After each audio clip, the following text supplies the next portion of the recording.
My name is Edmund Devine. I work at FREA as a historian and historical editor. I met Michelle first. She was presenting at LOI doing one of her presentations. I believe it was on the history of tattoos. And I wasn't a Mason at the time, but I was spending, I'd go to the lodge meetings, sit downstairs, have dinner and such. And I ended up talking to her for about an hour and a half before her talk. And after that, basically set up a time to go and visit FREA and see what was going on with it. History and all of its sundries is the easiest way to put it, because there's way too much going on.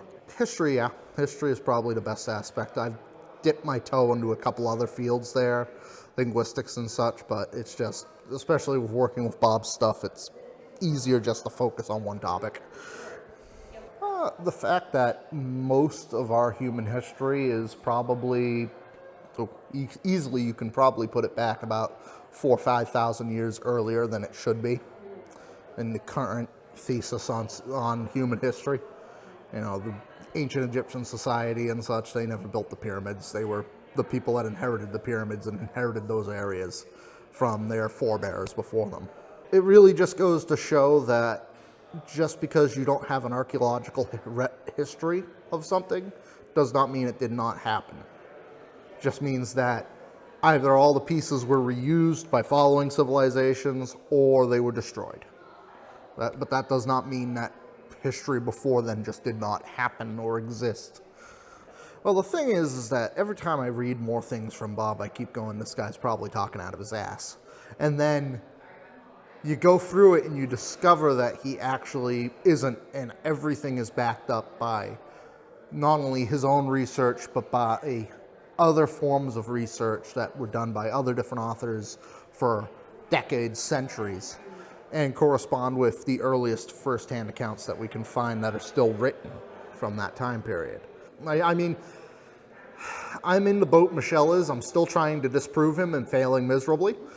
So it's such a completely different view of the universe and the world that we've lived in that it's extremely easy for it to just be brushed off as, oh, this is madness. But then you keep finding all the documents that support the information and all the history that supports it and go, well, okay, I guess that might be true.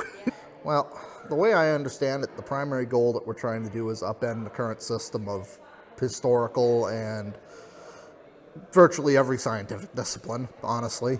The man was so interdisciplinary, it's ridiculous to even consider that he would have a single thing that he is well known for.